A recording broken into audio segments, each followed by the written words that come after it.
আশুকে না যত বাঁধা যত জড়ে সাইক্লোন রসুলের পথে মোরা আশুকে না যত বাঁধা যত জড়ে সাইক্লোন রসুলের পথে মোরা চলবো এ জীবনে বাজি রেখে দিনের নিশানা মোরা বাংলার আকাশে উড়াবো কথা বলেন ঠিক না আরে মোরা কামানের মুখোমুখি দাঁড়িয়ে মোরা কামানের মুখোমুখি দাঁড়িয়ে সত্য নেই কথা বলবো আশুকে না যত বাঁধা যত ঝড় সাইক্লোন রসুলের পথে মোরা এ যুবক ভাইরা বলো আশুকে না যত বাঁধা যত ঝড় সাইক্লোন রসুলের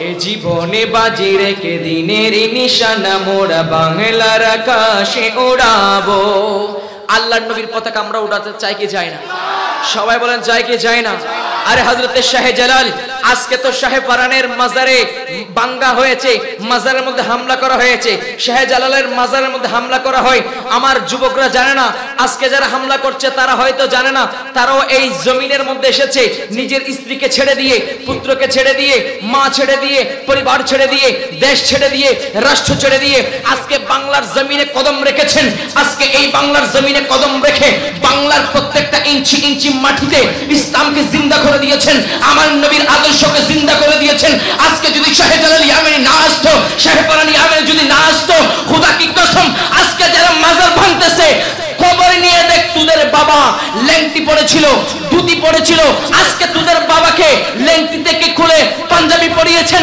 ধুতি খুলে জুব্বা পরিয়েছেন মাথার মধ্যে টুপি দিয়েছেন আমার শাহে জালাল ইয়ামানি কথা বলেন ঠিক কিনা আজকে শাহজালালের মাজারের মধ্যে আগুন দেওয়া হয় আজকে শাহে পরানের মধ্যে তারা লাঠি চার্জ করছে খোদা কি কসম আমার আল্লাহ আমার নবী বলছেন মান আদালি ওয়ালিয়ান ফাকাত আযানতুহু বিল হারবে জেনে রাখ মনে রাখ শুনে রাখ খবরদার যারা আল্লাহ ওয়ালা তোমরা তাদের বিরুদ্ধে যাইও না তোমরা তাদের বিরুদ্ধে দাঁড়িও না খোদা কি কসম তোমরা যদি আল্লাহ ওয়ালাদের বিরুদ্ধে যদি যুদ্ধ করো তাহলে তোমরা আল্লাহর সাথে যুদ্ধ করার প্রস্তুতি নাও কথা বলেন ঠিক কিনা আজকে শাহে পরানের মাজারের হামলা করা হয়েছে শাহে পরানের আমরা বলি যদি ভণ্ড যারা সমস্ত ভণ্ডদেরকে দুরিশাত করে দাও আমাদের কোনো আপত্তি নাই কথা বলেন আল্লাহর ওলিদের নাম দিয়ে অনেক লাল সালু বাবা আছে না নাই বলেন না আছে না নাই আল্লাহর নবীর নাম দিয়ে অসংখ্য মাজার নাই কোন ধরনের লাশ নাই মাজার নাই কিন্তু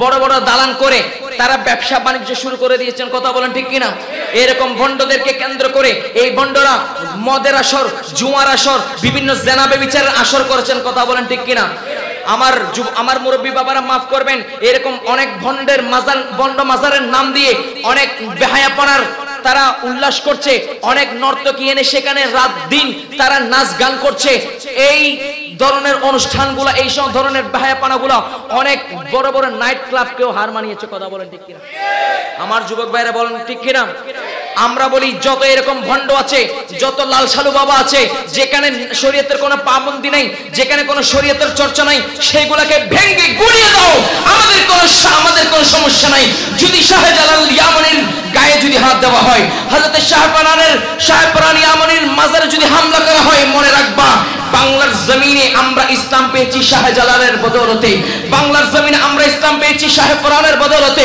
শাহে আমানতের বদৌলতে হযরত পেতন আউলিয়ার বদৌলতে যদি তোমরা হক ওলিদের বিরুদ্ধে যদি তোমরা যদি কথা বলো তাহলে আমাদের শরীরে বিন্দু পরিমাণ রক্ত থাকা পর্যন্ত আমরা তাদের পক্ষে কথা বলে যাব কথা বলেন ঠিক কি আশুকে না যত বাঁধা যত জড়ে সাইক্লোন রাসূলের পথে মোরা সবাই জোরে জোরে রাসূলের পথে মোরা এ জীবনে বাজি রেখে দিনের নিশানা মোরা বাংলার আকাশে উড়াবো মোরা কামানের মুখোমুখি দাঁড়িয়ে মোরা কামানের মুখোমুখি দাঁড়িয়ে সত্য নেই কথা বলবো আশুকে না যত বাঁধা যত জড়ে সাইক্লোন রাসূলের পথে মোরা আমাদের রক্ত গরম নাকি নরম রক্ত গরম নাকি ঠান্ডা আরে আমরা তো হুসাইনি মুসলমান কিয়ামতের আপনার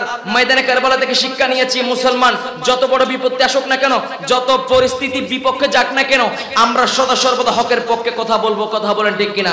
এই জবান দিয়েছেন, এই কণ্ঠ দিয়েছেন হকের পক্ষে কথা বলার জন্য। কথা বলেন যুবক, ঠিক কিনা? যদি এই কঠিন পরিস্থিতির সামনে যদি আমরা এক আল্লাহর দ্বীন ইসলাম কায়েম করার জন্য, নবীর আদর্শ কায়েম করার জন্য যদি যত বড় কঠিন পরিস্থিতি আসুক না কেন, যদি আমরা আল্লাহর পক্ষে দাঁড়িয়ে যাই, দুনিয়ার কোনো সাহায্যের দরকার নাই, দুনিয়ার কামানের দরকার নাই, দুনিয়ার রাবার বুলেটের দরকার নাই, গুলির দরকার নাই। খোদা কি কসম, মুসলমান যদি একজন থাকে হকের পক্ষে, বদরের ময়দানে যেভাবে, উহুদের ময়দানে যেভাবে আল্লাহ আসমান থেকে সাহায্য পাঠিয়েছেন মুসলমানদের জন্য, ঠিক তেমনি ভাবে একজন যদি হকের পক্ষে থাকো, তোমার পক্ষে আল্লাহর সাহায্য চলে আসবে, চলে আসবে, চলে আসবে। আমরা তো সেই মুসলমান, আমরা তো ভুলে গিয়েছি, হাই হাই, আমরা তো ওই মুসলমান যেই মুসলমান পুরা এই বিশ্বকে কাঁপিয়েছিল। কথা বলেন ঠিক কিনা? আমরা তো ওই মুসলমান যেই মুসলমান পানির উপর ঘোড়া দৌড়িয়েছিল। হযরত সাদ ইবনে আবি ওয়াক্কাস রাদিয়াল্লাহু তাআলা আনহু, উনি বাহরাইন যখন স্বাধীন করতে যাবেন, তখন 10,000 সৈন্য নিয়ে গেলেন বাহরাইন স্বাধীন করার জন্য। ঘর থেকে বের হলেন 10,000 ঘোড়া নিয়ে, 10,000 সৈন্য নিয়ে বের হলেন। যেতে যেতে যেতে অনেক দূর পাড়ি দিয়েছেন। অনেক দূর পাড়ি দেওয়ার পরে সামনে দেখতে পাচ্ছেন বিশাল সমুদ্র। এখন হযরত সাদ ইবনে আবি ওয়াক্কাস রাদিয়াল্লাহু তাআলা আনহু বলছেন, উনার সহচর ছিলেন হযরত সালমান ফারসি, আল্লাহর নবীর সাহাবী। হযরত সাদ ইবনে আবি ওয়াক্কাস উনি এমন সাহাবী যিনি জান্নাতের 10 জন সুসংবাদপ্রাপ্ত সাহাবীদের মধ্যে একজন হচ্ছে হযরত সাদ ইবনে আবি ওয়াক্কাস। সাদ ইবনে আবি ওয়াক্কাস বাহরাইন জয় করতে যাবেন, 10,000 সৈন্য নিয়েছেন, 10,000 ঘোড়া নিয়েছেন, আর অনেক পথ পাড়ি দিয়ে সামনে দেখতে পাচ্ছে বিশাল সমুদ্র। এখন কিভাবে পার হবেন? ছিল না কোনো ফেরি, ছিল না কোনো ব্রিজ, ছিল না কোনো গাড়ি, ছিল না কোনো নৌকা, ছিল না কোনো ফেরি। এখন কি করবেন?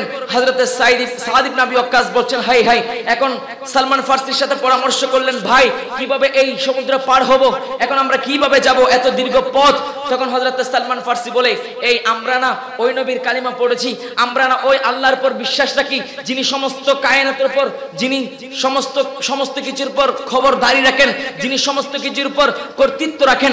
আমরা না মুসলমানের সন্তান, আমরা না মুসলমান, আমরা না নবীর কালিমা পড়েছি, আমরা না নবীর হাতে বায়াত হয়েছি, আমরা না নবীর উপর ঈমান এনেছি, তোমরা ধৈর্য ধারণ করো। হযরত সাদ ইবনে আবি ওয়াক্কাসকে সালমান ফারসি বলছেন, আমরা এই সমুদ্র পার হব, তবে এই সমুদ্র পার হওয়ার আগে একটা শর্ত আছে। কি শর্ত? হযরতে সালমান ফারসি বলছেন, যদি এই 10,000 সৈন্যের মধ্যে, 10,000 কাফেলার এই বিশাল সৈন্যের মধ্যে একজনও যদি গুনাহ করেছেন, কবিরা গুনাহ করেছেন, সগীরা গুনাহ করেছেন, কবিরা গুনাহ করেছেন, এইরকম যদি কেউ একজন থাকে, তাহলে আমরা এই সমুদ্র পাড়ি দিতে পারবো না। আর যদি সবাই যদি আল্লাহওয়ালা হয়, যদি কারো যদি কোনো গুনাহ না থাকে, তাহলে আমরা এই সমুদ্র পাড়ি দিতে পারবো। সুবহানাল্লাহ, এই আওয়াজ হবে না, আরো জোরে বলেন। হযরত সাদ ইবনে আবি ওয়াক্কাস রাদিয়াল্লাহু তাআলা আনহু ঈমান তাজা হয়ে যাবে। আমার যুবক ভাইয়েরা, আমরা আজকে কোন ইসলাম পেয়েছি? আমরা কোন মুসলমানের দাবি করছি? আজকে কোন ইসলামের দাবি করছি? আমার যুবক ভাইদের দৃষ্টি আকর্ষণ করব, আমার মুরব্বী বাবাদের দৃষ্টি আকর্ষণ করব, মা বোনদেরও দৃষ্টি আকর্ষণ করব। হযরত সাদ ইবনে আবি ওয়াক্কাস উনি বলছেন, আল্লাহ ওনাকে চোখের মধ্যে কি রাডার দিয়েছেন, উনি বলছেন, এই আমার কাফেলার সৈন্যরা তোমরা আমার সামনে দাঁড়াও। তখন সবাই হযরত সাদ ইবনে আবি ওয়াক্কাসের সামনে দাঁড়িয়ে গেলেন। দাঁড়িয়ে যাওয়ার পরে উনি বলছেন, এই সালমান ফারসি, হযরতে সাদ ইবনে আবি ওয়াক্কাস একবার ডানে তাকালেন, একবার বামে তাকালেন, সবাইকে জড়ো করে একবার ডানে তাকালেন, একবার বামে তাকালেন। আর সাদ ইবনে আবি ওয়াক্কাসের চোখের সামনে আমার আল্লাহ প্রত্যেকের আমলনামা প্রেজেন্ট করে দিয়েছেন। হযরতে সাদ ইবনে আবি ওয়াক্কাস ওই নবীর আদর্শ গ্রহণ করেছেন। নবীর আদর্শ গ্রহণ করে হযরতে সাদ ইবনে আবি ওয়াক্কাস দেখতে পাচ্ছেন, এই 10,000 কাফেলার মধ্যে একজনও কবিরা গুনাহ তো দূরের কথা, সগীরা গুনাহ করেছেন এরকম কোন বান্দা এই কাফেলার মধ্যে নাই। সালমান ফারসিকে বলছেন, সালমান ফারসি, তুমি তো বলেছিলে কবিরা গুনার কথা, এখন আমার এই 10,000 সৈন্যের মধ্যে, কাফেলার মধ্যে কবিরা গুনাহ তো দূরের কথা, সগীরা গুনাহ করেছেন এইরকমও নাই। হযরত সাদ ইবনে আবি ওয়াক্কাস বলছেন, এই সালমান ফারসি, তুমি তো বলেছিলা কবিরা গুনার কথা, আমার এই কাফেলার মধ্যে সগীরা গুনাহ করেছেন এরকম কেউ নাই। তখন হযরত সাদ ইবনে আবি ওয়াক্কাস বলছেন, সালমান ফারসি বলছেন, ঠিক আছে তাহলে বিসমিল্লাহ করে এখন বিসমিল্লাহি আল্লাহু আকবার বলে আমাদের ঘোড়াগুলা নামিয়ে দাও। তখন হযরত সাদ ইবনে আবি ওয়াক্কাস সেনাপতি ছিলেন, উনি ওনার নেতৃত্বে 10,000 কাফেলার 10,000 ঘোড়া সমুদ্রের মধ্যে বিসমিল্লাহ করে নামিয়ে দিয়েছেন। ঘোড়া চলতেছে সমুদ্রের উপর, কোন ধরনের ফেরি আছে? জোরে বলেন, ফেরি আছে? ফেরি নাই, কোন ধরনের সাঁকো নাই, সেতু নাই, কোন ধরনের নৌকা নাই। হযরত সাদ ইবনে আবি ওয়াক্কাসের নেতৃত্বে সমুদ্রের উপর ঘোড়া নামিয়ে দিয়েছেন, আল্লাহর উপর তাওয়াক্কুল করে বিসমিল্লাহ করে যাত্রা শুরু করেছেন। ওই ঘোড়া দৌড়তে দৌড়তে দৌড়তে 1 কিলোমিটার নয়, 2 কিলোমিটার নয়, 20 কিলোমিটার নয়, 27 কিলোমিটার সমুদ্রের উপর ঘোড়া দৌড়েছে। হযরত আবু হুরায়রা রাদিয়াল্লাহু তাআলা বলছেন, ওই ঘোড়া সমুদ্রের উপর যে দৌড়েছে, পানি লাগা দূরের কথা, ওই ঘোড়ার পায়ের মধ্যে কোনো পানির চিহ্নই নেই। জোরে বলেন যুবক, আমরা তো সেই মুসলমান। কথা বলেন ঠিক কিনা? কথা বলেন ঠিক কিনা? আমরা তো ওই মুসলমান। মিশরের মধ্যে নীল নদী পানি দেওয়া বন্ধ করে দিয়েছেন, নীল নদী শুকিয়ে গেছে। নীল নদী শুকিয়ে যাওয়ার পরে নীল নদীর যিনি গভর্নর ছিলেন ওনার কাছে গেল নীল নদবাসী গেলেন, এই গভর্নর সাহেব, এখন প্রত্যেক বছর আমাদেরকে একটা কন্যা বলি দিতে হয়, একটা সুন্দর রমণী, একটা কন্যা, সুন্দর কন্যা এই সমুদ্রের মধ্যে বলি দিতে হয়, ফেলে দিতে হয়। এখানে একটা দত্ত আছে, সে দত্ত যদি এই মহিলাকে পায়, সুন্দর রমণীকে পায়, তাহলে এই মিশরের নীল নদীর মধ্যে পানি আসে। না হলে আমরা এই নীল নদের মধ্যে যদি পানি না আসে আমরা চাষ করতে পারবো না, আমরা অনাহারে মারা যাব। এখন একটা সুন্দর রমণী এখানে বলি দিতে হবে। জোরে বলি নাউজুবিল্লাহ। তখন সেনাপতি বললেন, তখন ওই মিশরের গভর্নর বলছেন, না না, এটা তো হতে পারে না, আমরা তো মুসলমান, আমরা তো এটা বিশ্বাস করি না, আমরা বলি দেওয়া বিশ্বাস করি না। তখন হযরতে ওই গভর্নর সাহেব হযরতে উমর আল ফারুকের দরবারে গেলেন, যিনি অর্ধ শাসন করছেন, অর্ধ জাহান শাসন করছেন। হযরত উমর ফারুকের কাছে গিয়ে বলছেন, হুজুর, মিশরের মধ্যে তো এই অবস্থা, এখানে নাকি মহিলাদেরকে বলি দিতে হয়, এখন বলি না দিলে মিশর পানি দিবে না, মিশরের নীল নদ পানি দিবে না, পানি আসবে না।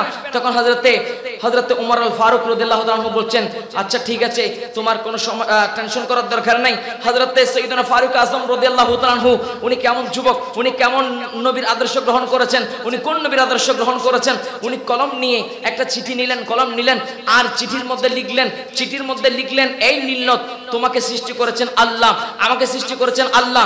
তুমি যদি তোমার এই বুকের মধ্যে, তোমার এই পেটের মধ্যে যে পানি আসে, এটা আমার আল্লাহ প্রবাহিত করেন, আর এটা যদি আমার আল্লাহ প্রবাহিত করান তাহলে তুমি নীল নদ পানি দিয়ে দাও।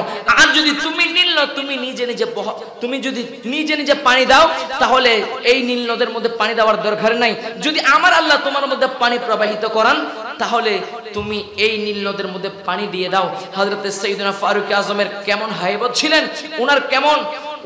উনার ভয়ে তো মহিষ এবং বাঘ এক ঘাটের মধ্যে পানি খেয়েছে। কথা বলেন ঠিক কিনা? হযরত উমর আল ফারুক রাদিয়াল্লাহু তাআলা যখন এই চিঠি নিয়ে যখন নীল নদের মধ্যে নিক্ষেপ করলেন, নীল নদের মধ্যে নিক্ষেপ করতে দেরি, সাথে সাথে সেকেন্ডের মধ্যে পানি আসতে দেরি হয় নাই। আর জোরে বলেন সুবহানাল্লাহ। আমরা তো সেই মুসলমান, আমরা তো সেই নবীর আদর্শ গ্রহণ করেছি। সেজন্য আমার যুবক ভাইদের দৃষ্টি আকর্ষণ করছি, আমাদেরকে যত বাধা বিপত্তি আসুক না কেন, আমাদেরকে সবসময় নাহকের বিরুদ্ধে সোচ্চার হতে হবে। কথা বলেন ঠিক কিনা?